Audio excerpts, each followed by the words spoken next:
नमस्कार दोस्तों। Success study Baloda YouTube channel में आपका स्वागत है।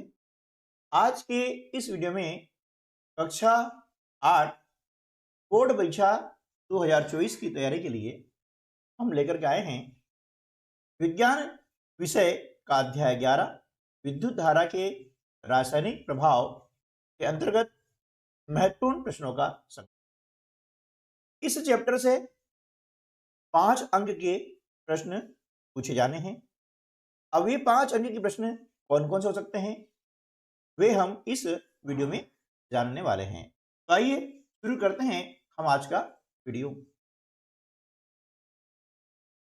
किसी विलयन में विद्युत धारा प्रभावित करने पर कौन सा प्रभाव उत्पन्न होता है, तो इसका जो सही उत्तर है वह हो जाएगा आपका रासायनिक प्रभाव। तो ऑप्शन ई जो है हमारा सही उत्तर होगा। अगला प्रश्न है निम्न में से अच्छा चालक है। अब 4 विकल्प आपको दिए गए हैं, इनमें से अच्छा चालक कौन सा है? ए वनस्पति तेल, बी मिट्टी का तेल, सी सिरका और डी शहद। तो इनमें से सबसे जो अच्छा चालक है वो होता है सिरका, इसलिए विकल्प सी जो है हमारा सही उत्तर हो जाएगा। प्रश्न 3 साधारण बल्ब के स्थान पर एलईडी का प्रयोग अधिक क्यों किया जाता है? कौन सा कथन सही है? यानी एलईडी जो है प्रयोग करने के कारण नीचे दिए गए हैं 3। पहला कारण है कम बिजली का उपयोग करना, सेकंड है लंबा जीवन, और तीसरा है अधिक प्रकाश देता है। ठीक है ना, ये 3 कारण आपको दिए गए हैं। तो कहा गया है कि कौन सा कथन सही है, इसके लिए हमें दिए गए हैं 4 विकल्प। केवल पहला व दूसरा, सी केवल दूसरा व तीसरा, सी केवल पहला व तीसरा, और डी में दिया है पहला दूसरा और तीसरा। तो देखिए एलईडी का जो प्रयोग अधिक करने का जो मुख्य कारण है वह ये कि यह कम बिजली का उपयोग करता है, इसका जीवन भी लंबा रहता है, लाइफ लॉन्ग लाइफ होती है, और प्रकाश भी अधिक देता है। ठीक है, तो ये तीनों ही जो इसके कारण हैं वे सही है, इसलिए विकल्प डी हमारा सही उत्तर हो जाएगा। चौथा प्रश्न है विद्युत का हीन चालक जल है ना? विद्युत का हीन चालक निम्न में से कौन सा जल है? यहां पर 4 प्रकार के आपको जल दिए गए हैं। पहला है कुएं का, दूसरा है समुद्र का, तीसरा हैंडपंप का, और चौथा है आसुत जल। तो इनमें से विद्युत का हीन चालक, अब हीन चालक का मतलब क्या होता है ये भी हम समझ लेते हैं, हो सकता है ये शब्द आपके लिए नया हो। तो हीन चालक का मतलब होता है कुचालक, क्योंकि अभी तक हम क्या है सुचालक और कुचालक से परिचित है ना? तो कुचालक को ही हीन चालक कहा जाता है। ठीक है ना, तो यहां पर हम देखते हैं कि इसमें जो हीन चालक होता है वो होता है आसुत जल, है ना? बाकी कुएं का जल, समुद्र का जल और हैंडपंप का जल यह सुचालक होते हैं। ठीक है, ये ऑप्शन डी जो है हमारा सही उत्तर हो जाएगा। अगला जो प्रश्न है वो इस प्रकार से है एक विद्युत धारा उत्पन्न कर सकती है ना? विद्युत धारा उत्पन्न कर सकती है, क्या उत्पन्न कर सकती है? तो यहां पर आपको दिया है ए तापीय प्रभाव, बी उष्मीय प्रभाव, सी चुंबकीय प्रभाव, और डी उपरोक्त सभी। तो देखिए एक जो विद्युत धारा होती है वह तापीय प्रभाव, उष्मीय प्रभाव और चुंबकीय प्रभाव तीनों ही प्रकार के प्रभाव उत्पन्न कर सकती हैं, इसलिए विकल्प डी हमारा सही उत्तर होगा। अगला प्रश्न है यदि कॉपर सल्फेट विलयन में विद्युत धारा प्रभावित की जाए तो कॉपर बैटरी के किस टर्मिनल से संयोजित प्लेट पर विक्षेपित होता है ना? किस प्लेट पर, है ना, टर्मिनल से कौन सा ऐसा टर्मिनल है जिस पर संयोजित प्लेट पर विक्षेपण होता है? तो विकल्प ए दिया गया है धनाग्र पर, धनाग्र यानी जो धन वाला टर्मिनल होता है वह, बी ऋणाग्र और सी दोनों पर, और डी किसी पर नहीं। तो देखिए, जब भी कॉपर सल्फेट विलयन में विद्युत धारा प्रवाहित की जाती है तो कॉपर बैटरी के जो ऋणाग्र टर्मिनल होता है ना, उससे जो है संयोजित प्लेट पर विक्षेपण होता है। ठीक है ना, ऋणाग्र मतलब ऋण वाला, है ना, ठीक है ना, जिसे हम कहते हैं ऋण ध्रुवी कह सकते हैं। सातवां प्रश्न है, आर्द्र वायु विद्युत की होती है, क्या होती है? ए चालक, बी कुचालक, सी अल्पचालक, डी इनमें से कोई नहीं, इनमें से कोई नहीं। तो देखिए, जो आर्द्र वायु होती है वह विद्युत की सुचालक होती है। अब आर्द्र वायु मतलब कैसे? जिसमें ह्यूमिडिटी हो, नमी हो, जैसे बरसात के दिनों में, है ना, जो वायु होती है ना, वह कैसे होती है? नम होती है, आर्द्र होती है। ऐसी जो वायु होती है ना, वह भी विद्युत की सुचालक होती है। आठवां प्रश्न है, निम्न में से कौन सा विलयन विद्युत चालकता नहीं दर्शाता?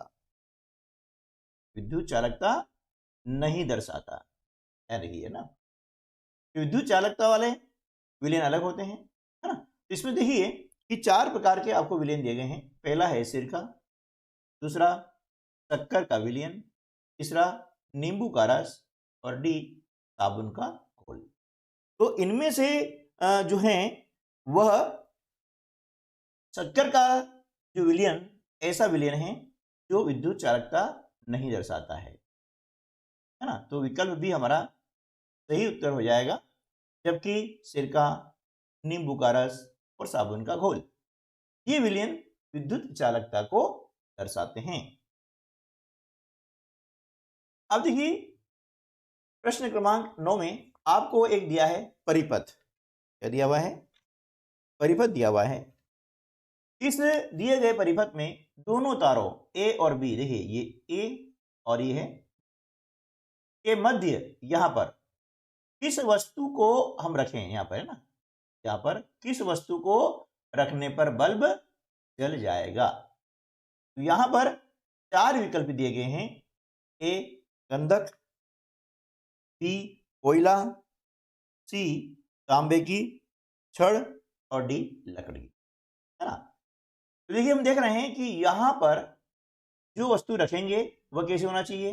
विद्युत की सुचालक होना चाहिए, क्योंकि विद्युत की सुचालक होने पर ही इस परिपथ में पूर्णता आएगी, ये परिपथ पूर्ण हो जाएगा और बल्ब जलना प्रारंभ हो जाएगा।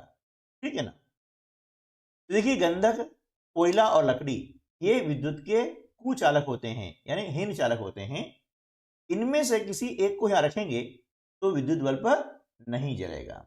लेकिन तांबे की छड़, लोहे की छड़, है ना, यानी जो विद्युत के सुचालक होते हैं, उनमें से किसी को भी यदि यहां पर रख देंगे, ये विद्युत परिपथ पूर्ण हो जाएगा और ये बल्ब जो है जलना प्रारंभ हो जाएगा, दीप्त हो जाएगा। तो विकल्प सी हमारा सही उत्तर होगा, है ना। अब यहां पर इस प्रकार ही प्रश्न आ सकता है ना, कैसे? परिपथ ही दिया हुआ है और प्रश्न में खाली बोलेगा कि किस वस्तु को रखने पर बल्ब नहीं जल पाएगा।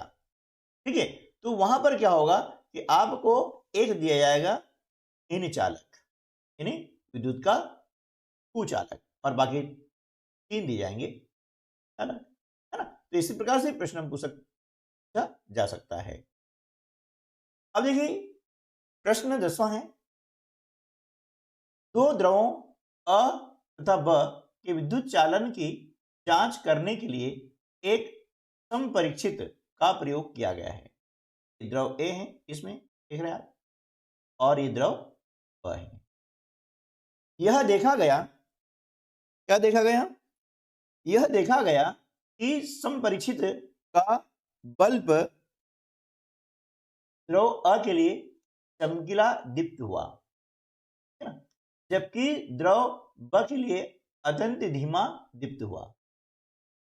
चमकीला मतलब इसमें तेज प्रकाश हुआ है और इसमें मध्यम प्रकाश हुआ है। हम साधारण भाषा में इस प्रकार से भी समझ सकते हैं, ठीक है ना। निम्नलिखित में से कौन से कारण सही है? अब देखिए यहां पर आपको जो है कारण दिए गए हैं, उन कारणों में से बताना है कि कौन सा कारण सही है। ए दिया हुआ है द्रव ब द्रव अ से अच्छा चालक है। बी द्रव अ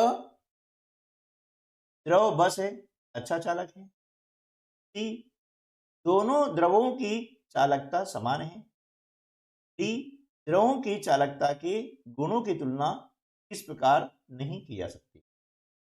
देखिए हम देख रहे हैं कि जब बल्ब द्रव अ के लिए क्या होता है, चमकीला जो है दीप्त हुआ है और ब के लिए अत्यंत धीमा हुआ है, तो इसका मतलब ये हुआ कि द्रव अ जो है ना, द्रव ब से अच्छा चालक है ना। तो विकल्प बी हमारा सही उत्तर जाएगा। तो अच्छा चालक होने से क्या हुआ है कि वह बल्ब एकदम चमकीला हो गया है, उसमें प्रकाश ज्यादा हुआ है ना, चमकीला दीप्त हुआ, इसका मतलब वो बहुत ज्यादा उसमें प्रकाश आया है। और द्रव ब के लिए क्या हुआ, अत्यंत धीमा दीप्त हुआ है, यानी बहुत ही कम, जैसे उसकी बत्ती अंदर ही होती है ना, तंतु होता है, वो लाल लाल हो रहा है, यानी बहुत कम हुआ है। इसका मतलब क्या हुआ कि वह जो द्रव अ है ना, वह द्रव ब की तुलना में अच्छा चालक है, इसका मतलब ये हो, ठीक है ना। अब इसी अध्याय से आपको एक प्रश्न आएगा रिक्त स्थान वाला, क्योंकि एक अंक का होगा। अब रिक्त स्थान कौन कौन से हो सकते हैं, है ना, वे हम देख लेते हैं। यदि चैनल पर आप पहली बार आए हैं और अभी तक आपने चैनल को सब्सक्राइब नहीं किया है, तो चैनल को सब्सक्राइब कर लीजिएगा, ताकि आपको ऐसे ही हेल्पफुल वीडियो प्राप्त होते रहें, और अपने अन्य दोस्तों को भी शेयर कर दीजिएगा। लाइक करने का, शेयर करने का कोई भी शुल्क नहीं है, कोई पैसा। तो चलिए देख लेते हैं कि किस टाइप के प्रश्न आ सकते हैं। पहला प्रश्न है, किसी विलयन से विद्युत धारा प्रवाहित होने पर कौन सा प्रभाव उत्पन्न होता है, ठीक है ना। देखिए रहते हैं कि कौन सा प्रभाव उत्पन्न होता है। तो जब किसी विलयन से हम विद्युत धारा प्रवाहित करते हैं तो रासायनिक प्रभाव उत्पन्न होता है। दूसरा, लोहे को जंग लगने से बचाने के लिए उस पर किस धातु की परत लगाई जाती है। लोहे को जंग न लगे इसलिए हम क्या करते हैं, उस पर किसी धातु की परत चढ़ाते हैं। उस धातु का नाम क्या है?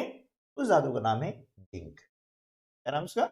जिंक। यानी उस पर जिंक धातु की यदि परत चढ़ा दी जाएगी तो लोहे को जंग नहीं लगेगा। जिंक को हम जस्ता भी कहते हैं। तीसरा, किसी चालक द्रव में विद्युत धारा प्रवाहित होने पर होती है, क्या होती है? तो यह होती है रासायनिक अभिक्रियाएं। क्या होती है? रासायनिक अभिक्रियाएं होती है। कब होती है? जब भी किसी चालक द्रव में विद्युत धारा प्रवाहित करेंगे तब होता है।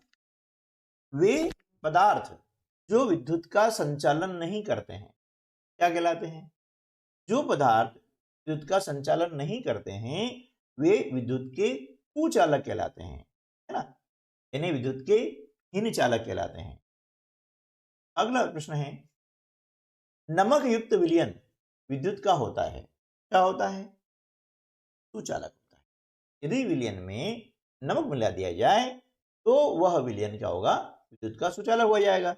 जैसे आसुत जल, जो आसुत जल होता है विद्युत का हीन चालक होता है, लेकिन उसी जल में यदि हम नमक डाल देंगे तो क्या होगा? वह विलयन विद्युत का सुचालक हो जाएगा। छठा है एलईडी। एलईडी का पूरा नाम क्या है? देखिए एलईडी का जो इंग्लिश में पूरा नाम होता है light emission diode. Light emission diode, जिसको हिंदी में कहते हैं प्रकाश उत्सर्जक डायोड। तो एलईडी का पूरा नाम क्या हो गया? प्रकाश उत्सर्जक डायोड। ठीक है। अगला जो प्रश्न है, यदि कॉपर सल्फेट विलयन में विद्युत धाराएं प्रवाहित की जाएं तो कॉपर बैटरी के किस टर्मिनल से संयोजित प्लेट पर निक्षेपित होती है? इसका सही तरीका हो जाएगा ऋण टर्मिनल। ठीक है ना। अगला प्रश्न हो सकता है, विद्युत धारा द्वारा किसी पदार्थ पर वांछित धातु की परत निक्षेपित करने की प्रक्रिया को क्या कहते हैं? कि पदार्थ पर, है ना, वांछित धातु की जब परत चढ़ा रहे हैं हम, है ना, विद्युत धारा के द्वारा, तो उस प्रक्रिया को हम क्या कहते हैं? तो उस प्रक्रिया को कहते हैं विद्युत लेपन। क्या बोलते हैं? विद्युत लेपन। अगला प्रश्न है, विद्युत चालन करने वाले अधिकांश द्रव अम्ल, क्षार तथा किसके विलीन होते हैं? जो विद्युत चालन करने वाले जो द्रव होते हैं वे क्या होते हैं? अम्ल, क्षार तथा लवण के विलयन होते हैं। ठीक है ना। ये तीन प्रकार के जो विलयन होते हैं ये विद्युत के सुचालक होते हैं। 10वां है, आसुत जल यानी डिस्टिल्ड वाटर जो होता है ना, आसुत जल विद्युत का होता है। क्या होता है? कुचालक। जो आसुत जल होता है वह विद्युत का कुचालक होता है। 11वां है, जब किसी तार में विद्युत धारा प्रवाहित की जाती है तो उसके पास रखी चुंबकीय सुई हो जाती है।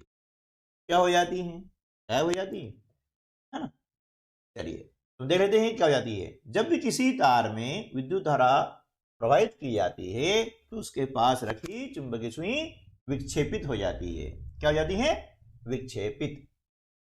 अगला है, किसी चालक द्रव में विद्युत धारा प्रभावित होने पर रासायनिक अभिक्रिया होती है। ठीक है। तो इसे विद्युत धारा का कौन सा प्रभाव कहते हैं? यानी किसी चालक द्रव में जब हम विद्युत धारा प्रवाहित करते हैं तो क्या होता है? रासायनिक अभिक्रिया होती है। ठीक है। तो इसे विद्युत धारा का कौन सा प्रभाव कहते हैं? तो इसे हम बोलेंगे रासायनिक प्रभाव। रासायनिक अभिक्रिया होती है तो रासायनिक प्रभाव हो जाएगा। ठीक है ना। अब इस अध्याय से एक प्रश्न आएगा लघु उत्तरीय, जो कि होगा 3 अंक वाला, है ना।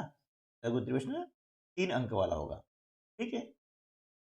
अब इस अध्याय के अंतर्गत कौन कौन से लघु उत्तरीय प्रश्न महत्वपूर्ण हो सकते हैं वे हमने आपको यहाँ पर बताने का पूरा प्रयास किया है। उम्मीद है कि आप इनको याद करके परीक्षा में सर्वोच्च अंक प्राप्त करेंगे। तो चलिए देख लेते हैं कि पहला महत्वपूर्ण प्रश्न कौन सा हो सकता है।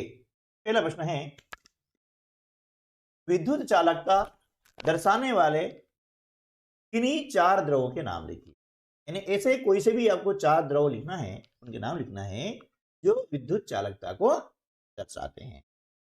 इसका उत्तर हो जाएगा, विद्युत चालकता दर्शाने वाले द्रव हैं नींबू का रस, सिरका, नमक का अम्ल और कास्टिक सोडा। ठीक है। ये विद्युत चालकता को दर्शाने वाले द्रव हैं।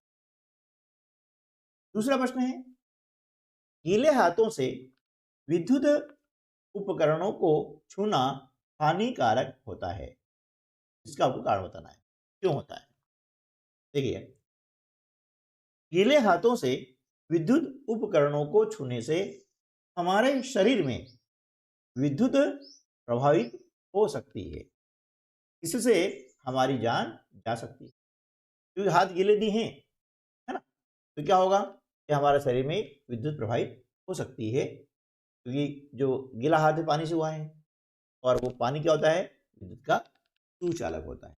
इसलिए ऐसा हो सकता है और इससे हमारी जान जा सकती है, हमारी जान खतरे में आ सकती है। इसलिए हमें गीले हाथों से कभी भी विद्युत उपकरणों को छूना नहीं चाहिए, है ना, हाथ नहीं लगाना चाहिए। ठीक है ना। अगला प्रश्न है, आग लगने के समय फायरमैन पानी के हौज मतलब जो पाइप होते हैं ना उसको बोलते हैं, तो होज का उपयोग करने से पहले उस क्षेत्र की मुख्य विद्युत आपूर्ति को बंद कर देते हैं, यानी बिजली बंद कर देते हैं। सीधी सी भाषा में बात करें तो, है ना, उस क्षेत्र की बिजली कट ऑफ कर देते हैं, काट देते हैं। अब बताइए कि ऐसा क्यों करते हैं, क्या कारण है? ठीक है, तो इसका कारण यह है कि साधारण पानी जो होता है विद्युत का सुचालक होता है।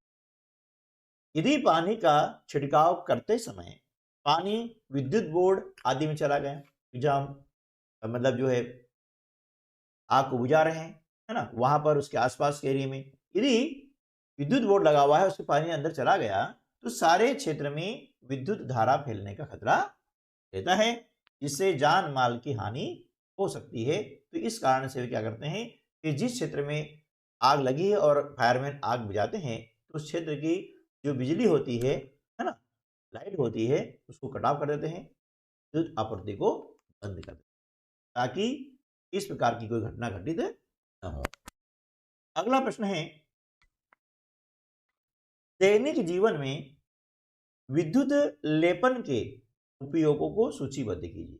यानी हमारे जो दैनिक जीवन में विद्युत लेपन का उपयोग कहाँ कहाँ होता है, ऐसा विवेचना पर पूछा जा सकता है कि विद्युत लेपन का उपयोग क्या है या कहाँ कहाँ होता है ना।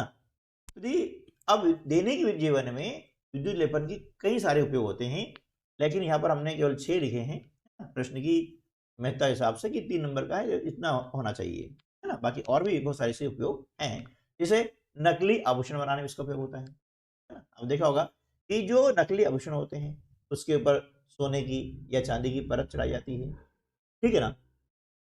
गैस बर्नर के ऊपर, ताकि वो उसको जंग न लगे, है ना।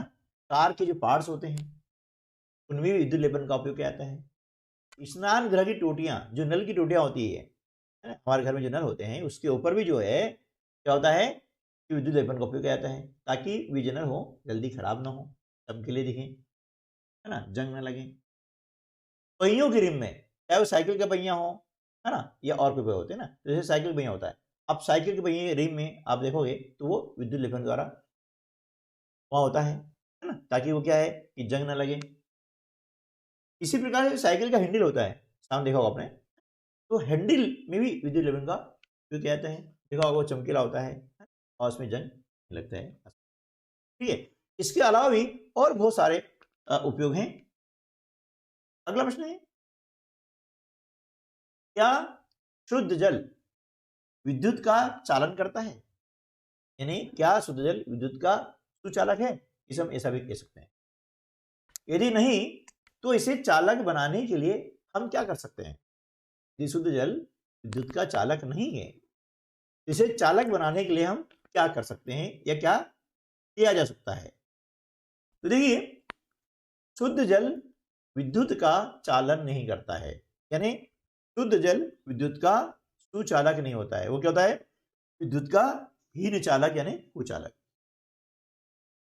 इसे चालक बनाने के लिए हम शुद्ध जल में साधारण लवण घोल देते हैं, जो हमारा नमक होता है इसको हम डाल देते हैं। इससे क्या होगा कि वह जल जो है विद्युत का सुचालक हो जाएगा, ठीक है। अगला प्रश्न है, बल्ब से विद्युत धारा प्रवाहित होने पर वह दीप्त क्यों होता है, मतलब जलता क्यों है? विज्ञान की भाषा में बोलते हैं दीप्त होना, ठीक है ना। हम बोलचाल भाषा में बोलते हैं ना कि बल्ब जल गया है, ऐसा बोलते हैं, ठीक है ना। तो ऐसा क्यों होता है? इसका उत्तर है, विद्युत धारा के उष्मीय प्रभाव के कारण बल्ब का तंतु उच्च ताप तक गर्म होकर दीप्त हो जाता है। विद्युत धारा का जो उष्मीय प्रभाव होता है उसके कारण जो बल्ब का अंदर तंतु जो होता है ना, बारीक बारीक आपने देखा होगा, तो वो क्या होगा, तंतु उच्च ताप पर गर्म होता है और जब गर्म होता है तो वो दीप्त होता है। हम साधारण बोलचाल भाषा में कहते हैं ना कि बल्ब जल गया। अगला जो प्रश्न है, आपको समुद्री जल एवं आसुत जल दिए गए हैं, इनमें से कौन से जल का उपयोग आप परिपथ में चालक के रूप में करेंगे और क्यों करेंगे, यह वो कारण बताना है। देखिए, हम परिपथ में चालक के रूप में समुद्री जल का उपयोग करेंगे। किस जल का? समुद्री जल का उपयोग करेंगे। क्यों करेंगे? क्योंकि समुद्री जल में खनिज लवण प्राकृतिक रूप से विद्यमान होते हैं, इसीलिए यह जल विद्युत का सुचालक होता है ना। यदि जल में खनिज लवण नहीं होंगे तो वह विद्युत का सुचालक नहीं होगा। ठीक है, अब देखिए यहां पर एक चित्र दिया हुआ है और इस चित्र में जो व्यवस्था दर्शाई गई है उस व्यवस्था में चुंबकीय सुई है ना, ये आप देख रहे हैं यहां पर ये चुंबकीय सुई है ना। चुंबकीय सुई विक्षेपित न होने के कोई 3 कारणों को लिखिए। आप देखिए विक्षेपित होना क्या होता है, थोड़ा सा मैं साधारण भाषा में समझाता हूं। मतलब ये चुंबकीय सुई है ना, ये क्या होता है, हिलती डुलती है इधर इधर ऐसा है ना, इसे कहते हैं विक्षेपित होना। ठीक है, अब आप देख रहे हैं कि यहाँ पर ये चुंबकीय सुई दिखाई दे रही है आपको। ठीक है, और ये यहाँ विलीन दिया हुआ है। इसके कारण क्या हो सकते हैं? तो देखिए इसके कारण जो संभावित हैं वह है, पहला कि चुंबकीय सुई खराब हो सकती है। पहला कारण हो सकता है कि भैया चुंबकीय सुई खराब है, तो अब जब खराब है तो विक्षेपित कैसी होगी, हिले डुले कैसी, है ना। अब दूसरा कारण यह हो सकता है कि यहां पर आप देख रहे हैं कि जो बैटरी है, मतलब जिसको हम बोलते हैं ना सेल, ठीक है, तो सिंगल सेल होता है और जब एक से ज्यादा सेल हम लगा देते हैं तो बैटरी कहलाती है। तो यहाँ पर जो इलेक्ट्रिक सेल है या बैटरी है वह खराब हो सकती है। यदि खराब होगी तब भी क्या होगा, ये सुई विक्षेपित नहीं होगी, हिलेगी डुलेगी नहीं। ठीक है ना। और तीसरा कारण यही हो सकता है कि दोनों तारों के बीच में आप देख रहे हैं ये दोनों तार है ना, इसके बीच में जो बीकर है इसमें कोई चालक पदार्थ ना हो, जैसे आसुत जल हो। अब यदि आसुत जल आपने डाल दिया तो भी विद्युत का जो चालन है वो तो होगा नहीं। अब जब चालन नहीं होगा तो ये सुई विक्षेपित कैसे होगी? तो ऐसे ये 3 कारण हमने यहां लिखे हैं, ये संभावित कारण हो सकते हैं। ठीक है ना। चलिए अगला प्रश्न देख लेते हैं। ठीक है, यहां पर भी हमने आपको दिया है चित्र और इस चित्र में जो दर्शाई की व्यवस्था है, इस व्यवस्था के अंतर्गत बल्ब नहीं जल रहा है। अब बल्ब नहीं जल रहा है तो उसके 3 संभावित कारण आपको बताना है। क्यों नहीं जल रहा है? जलना चाहिए था बल्ब, लेकिन नहीं जल रहा है। अब नहीं जल रहा है, क्यों जल रहा है सोचिए। चलिए कोई बात नहीं है, हम आपको बताते हैं इसके संभावित कारण क्या हो सकते हैं। तो देखिए ये बल्ब न जलने के यहाँ पर जो संभावित कारण है वो ये हो सकते हैं। पहला कारण तो भैया बल्ब फ्यूज हो सकता है। क्या हो गया? बल्ब फ्यूज हो सकता है। अब फ्यूज मतलब साधारण बोलचाल भाषा बोलते हैं ना कि बल्ब शॉर्ट हो गया, ठीक है ना, तो उसको बोलते हैं फ्यूज होना, राइट। तो बल्ब फ्यूज हो सकता है पहली चीज। अब बल्ब फ्यूज होगा तो जलेगा कैसे, दीप्त कैसे होगा, ठीक है ना। दूसरा कारण यह है कि परिपथ में तारों का संयोजन ढीला हो। अब हो सकता है कि तार ढीला लगा दियो, है ना। तार हमेशा कसे होना चाहिए, टाइट होना चाहिए, तभी विद्युत संचालन सही होता है। तो दूसरा कारण हो सकता है भैया कि जो परिपथ बनाया गया हमारा, इस परिपथ में कहीं ना कहीं तारों का संयोजन होता है, वो ढीला हो सकता है ना। तीसरा कारण हो सकता है कि इस बीकर में आसुत जल हो। कौन सा जल हो? आसुत जल हो, क्योंकि आसुत जल जो है विद्युत का हीन चालक होता है, विद्युत का कुचालक होता है। अब कुचालक होगा तब भी विद्युत प्रवाहित नहीं होगी, और जब विद्युत प्रवाहित नहीं होगी तो बल्ब क्लियर है। तो इस प्रकार से इसमें 3 संभावित कारण हो सकते हैं। ठीक है दोस्तों, तो आज की वीडियो में बस इतना ही। मिलते हैं अगले वीडियो में, तब तक के लिए नमस्कार, जय हिंद।